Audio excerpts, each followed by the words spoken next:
ಜೈ ಶ್ರೀರಾಮ್. ಪುಂಜಸ್ಥಳ ಆಶ್ರಮನ ತಲುಪಿ ಅಲ್ಲೇ ಇರ್ಬೇಕಂತ ನಿರ್ಧಾರ ಮಾಡ್ತಾಳೆ.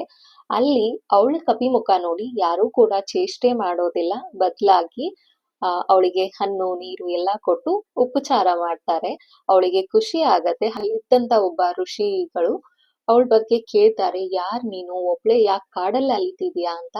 ಅವಳಿಗೆ ಹೇಳಕ್ಕೆ ಹಿಂಸೆ ಆಗತ್ತೆ ಮನ್ಸಿಗೆ. ಅಂದ್ರೆ ನಾನೊಬ್ಳ ಅಪ್ಸರೆ, ಶಾಪಗ್ರಸ್ತದಿಂದ ಈ ರೀತಿ ಆಗಿದೆ ಅಂತ ಹೇಳ್ಕೊಳಕ್ಕೆ ಮನ್ಸಿಗೆ ಇರ್ಸು ಮುರ್ಸು ಆಗತ್ತೆ.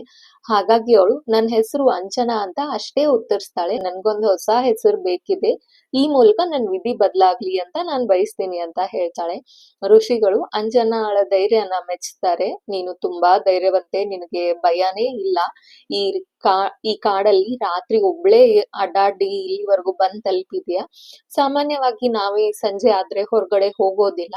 ಇಲ್ಲಿ ಒಬ್ಬ ಸಾಂಬಸದ ಅಂತ ಮಹಾ ರಾಕ್ಷಸ ಇದ್ದಾನೆ. ಅವನು ಕಾಡಲ್ಲೆಲ್ಲ ಅಂದ್ರೆ ಅಲ್ಲಿರುವಂತ ಋಷಿಗಳನ್ನೆಲ್ಲ ಹೆದರ್ಸೋದು, ಭಯ ಪಡ್ಸೋದು ಮಾಡ್ತಿದ್ದಾನೆ. ಆಮೇಲೆ ಅವರು ಸಣ್ಣ ಧ್ವನಿಯಲ್ಲಿ ಹೇಳ್ತಾರೆ, ಅವನು ನಮ್ಮ ಆಶ್ರಮಕ್ಕೂ ಬರ್ಬೋದು ಅಂತ ಹೇಳಿರ್ತಾರೆ. ಹಾಗೆ ಅಂಜನಾ ಋಷಿಗಳ ಹತ್ರ ಕೇಳ್ತಾಳೆ, ನಾನ್ ನಿಮ್ಗೆ ಇಲ್ಲೇ ಸಹಾಯ ಮಾಡ್ತಾ ಕೆಲ್ಸ ಮಾಡ್ತಾ ನಾನ್ ಇಲ್ಲೇ ಇರ್ಬೋದಾ ಅಂತ.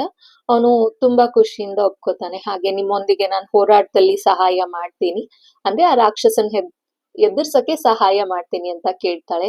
ಅಲ್ಲೇ ಒಂದು ಶಿವಲಿಂಗನ ರಚಿಸಿ ಅದ್ರ ಮುಂದೆ ಶಿವ ಪಾರ್ವತಿಯರನ್ನ ಆ ಜ್ಞಾನ ಮಾಡ್ತಾ ಕೂತ್ಕೋತಾಳೆ. ಹಾಗೆ ಮಾರನೇ ದಿನಾನು ಯಥಾ ರೀತಿ ಋಷಿಗಳ ಸೇವೆ ಮಾಡ್ತಾ ಶಿವನ ಜ್ಞಾನದಲ್ಲಿ ತೊಡಗಿರ್ತಾಳೆ. ಅಲ್ಲಿ ಕಪಿಗಳ ರಾಜ ಕೇಸರಿ ನಿಂತಿರ್ತಾರೆ. ಅವನ ಹಿಂದೆಯಿಂದ ನೋಡ್ತಾಳೆ. ನೋಡಿ ಯಾರೋ ಅಂದ್ರೆ ಆಯುಧ ಎಲ್ಲ ಹಿಡ್ಕೊಂಡ್ ನಿಂತಿದ್ದಾರೆ, ಅಂದ್ರೆ ರಾಕ್ಷಸರ ಜೊತೆ ಯುದ್ಧ ಮಾಡಕ್ಕೆ ನಿಂತಿರ್ಬೋದು ಅಂತ ಶಿವನ್ ಹತ್ರ ಪ್ರಾರ್ಥನೆ ಮಾಡ್ತಾಳೆ. ಏನು ಆ ರಾಕ್ಷಸನ ಸಂಹಾರ ಮಾಡಕ್ಕೆ ನಮ್ಗೆಲ್ಲಾ ಜಯ ಆಗ್ಲಿ ಅಂತ ಆಶೀರ್ವಾದ ಮಾಡು ಅಂತ ಕೇಳ್ಕೊತಾಳೆ. ಆದ್ರೆ ಸಾಂಬಸದನ ಸಂಹಾರ ಮಾಡ್ಬೇಕಂದ್ರೆ ಅವನ ರಕ್ತದವರೇ, ಅಂದ್ರೆ ಅವನ್ ವಂಶಸ್ಥರೇ ಆಗಿರ್ಬೇಕು. ಅಂತದೊಂದು ವರನ ಅವನ್ ಪಡ್ದಿರ್ತಾನೆ.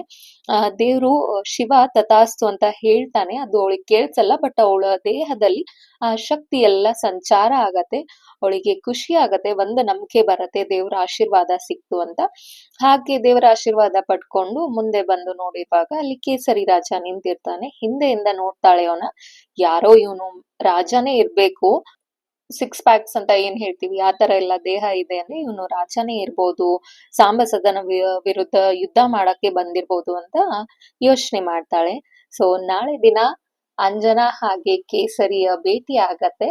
ಸೊ ಇನ್ನೊಂದಿಷ್ಟು ನಾನು ಹನುಮಂತನ ದಂತಕಥೆಗಳನ್ನ ಹಾಗೆ ಬಾಲ್ಯ ಕಥೆಗಳನ್ನ ನಿಮ್ ಜೊತೆ ಎಲ್ಲ ಹಂಚ್ಕೋತೀನಿ. ಜೈ ಶ್ರೀರಾಮ್ ಅಂತ ಕಮೆಂಟ್ ಮಾಡಿ. ಎಲ್ಲರಿಗೂ ಒಳ್ಳೇದಾಗ್ಲಿ.